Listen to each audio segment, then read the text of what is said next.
The Denver Broncos and Russell Wilson era is officially coming to a close here in the offseason as both sides look to split after a wild day in Denver. We'll break down all the action, tell you everything we need to know on today's brand new installment of Good Morning Broncos.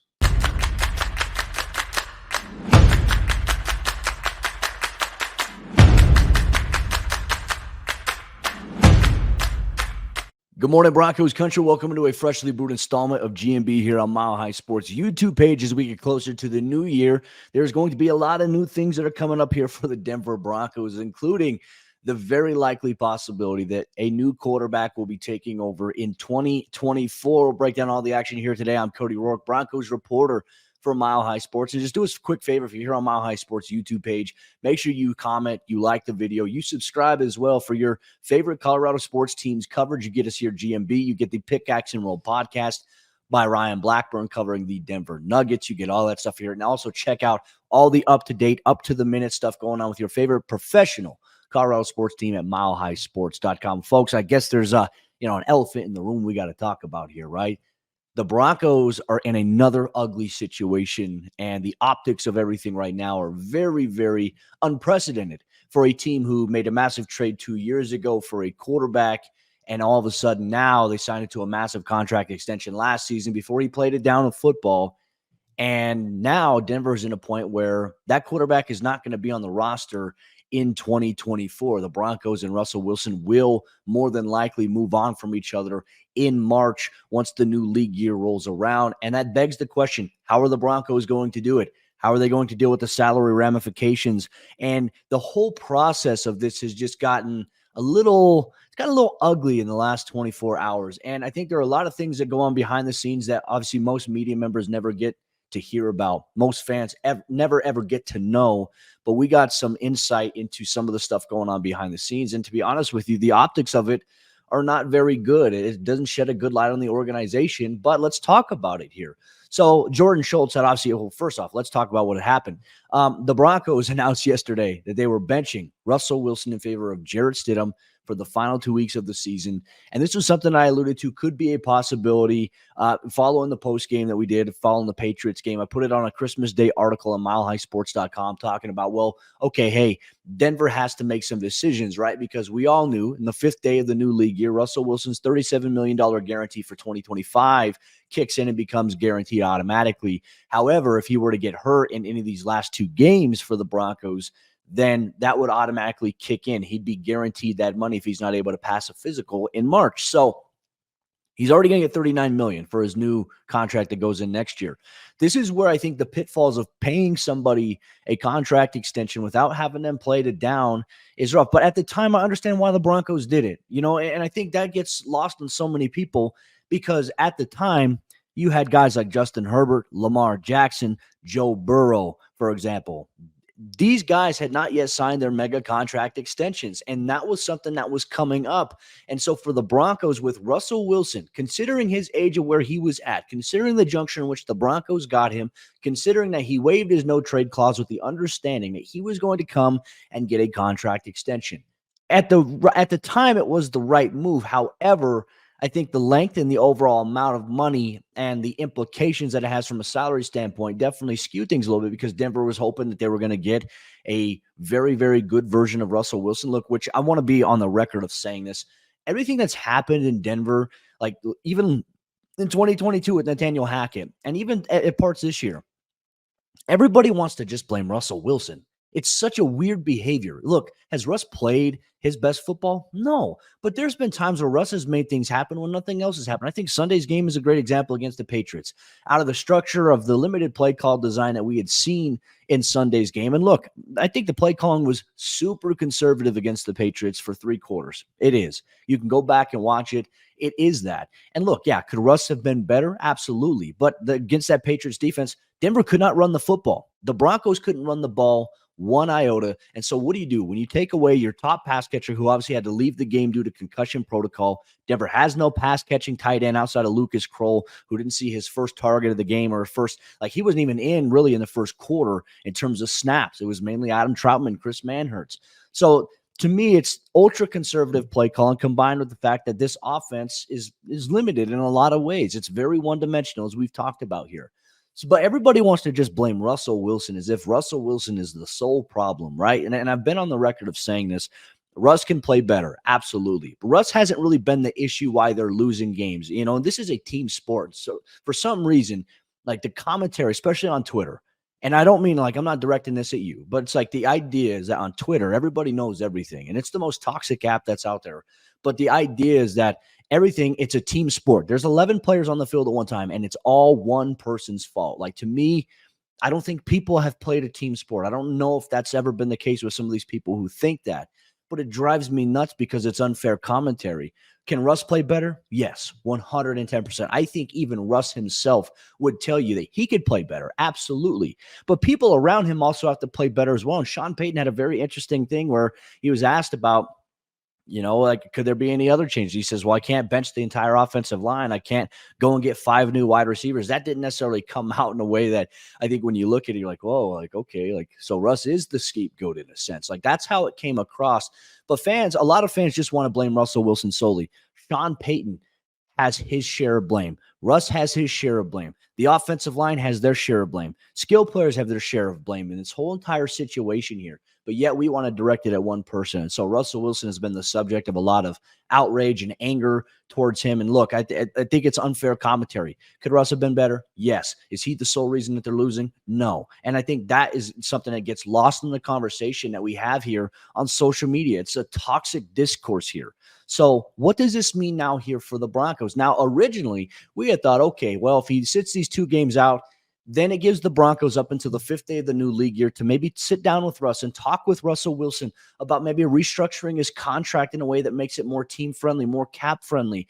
And then we get the report later on in the afternoon from Jordan Schultz of Bleacher Report saying that Russell Wilson, after the Broncos beat the Chiefs in Denver on that snowy, cold day in the Mile High City, was told and was asked by the Broncos to waive his injury guarantee, which is like the $37 million kicker, or else he was going to be benched. And they didn't have any definitive timeline on when he was going to be benched. They said, if you don't waive this, and it kind of threatened him, like, if you don't waive this, you're going to be benched.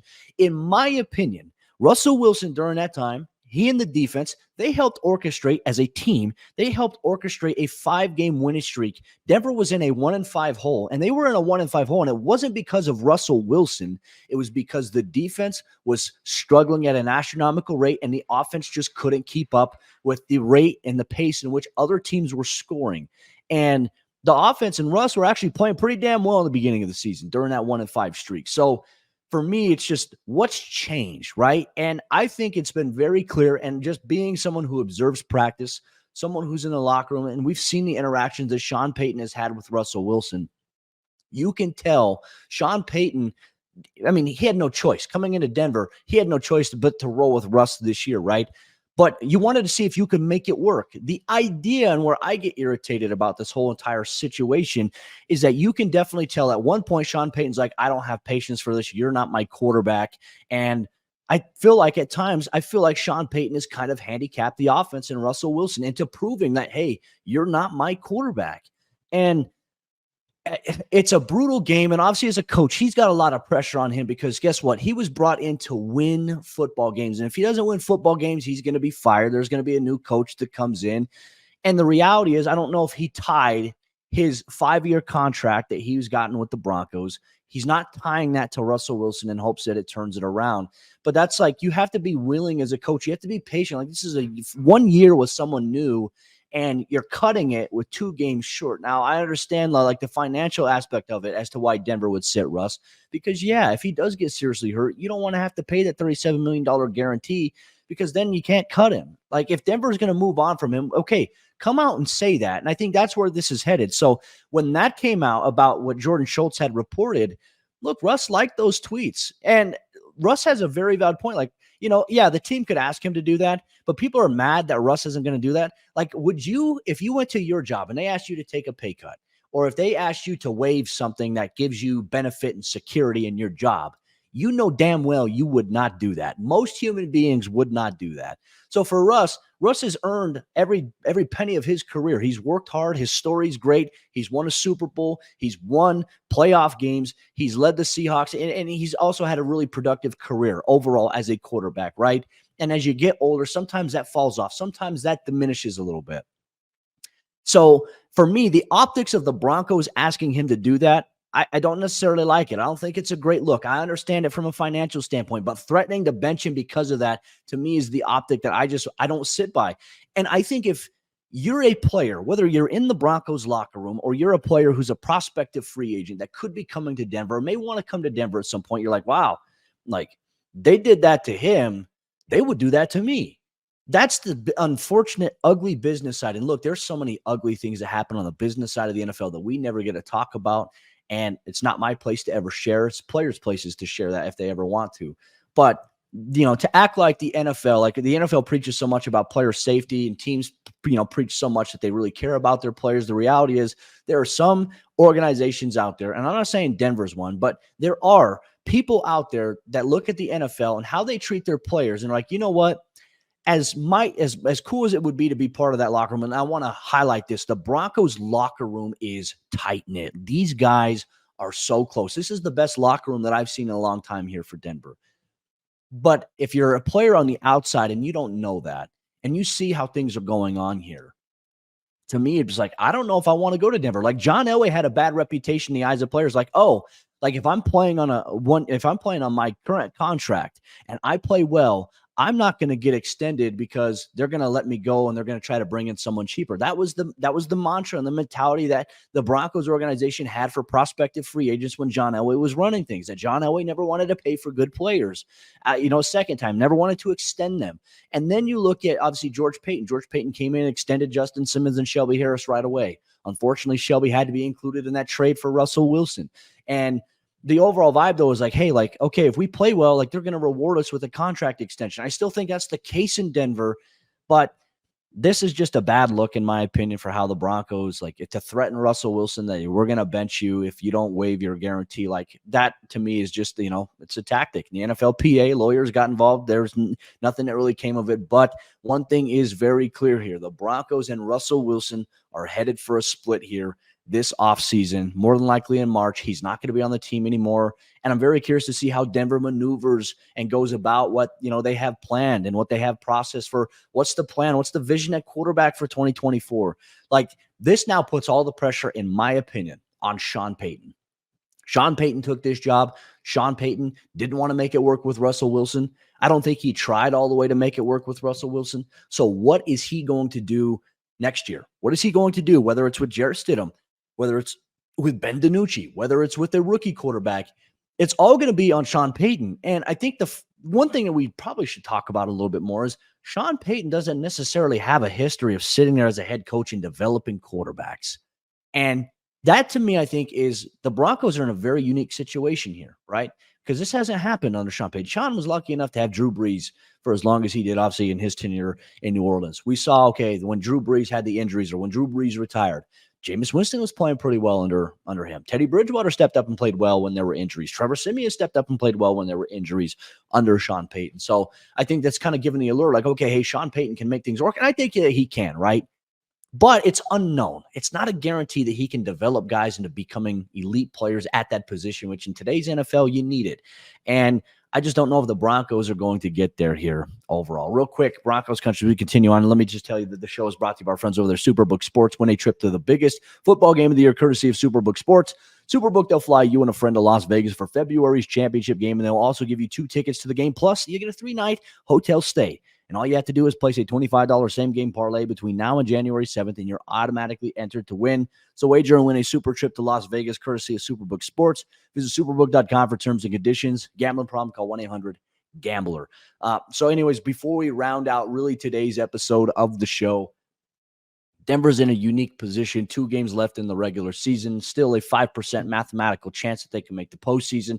But let's be honest, the postseason is not attainable for them right now. It would be a drastic miracle. Denver would have to win 2 games, and they would have to hope that everything that they need to go right in week 17 and 18 from other teams happens. To bank on that is wild. It's like lightning in a blue sky in a sense. So don't get your hopes up on the playoffs. But one thing is guaranteed. This offseason here for the Broncos is going to be wild. So buckle up, Broncos Country. We'll have you covered every step of the way here on Good Morning Broncos. Make sure you check out milehighsports.com for more.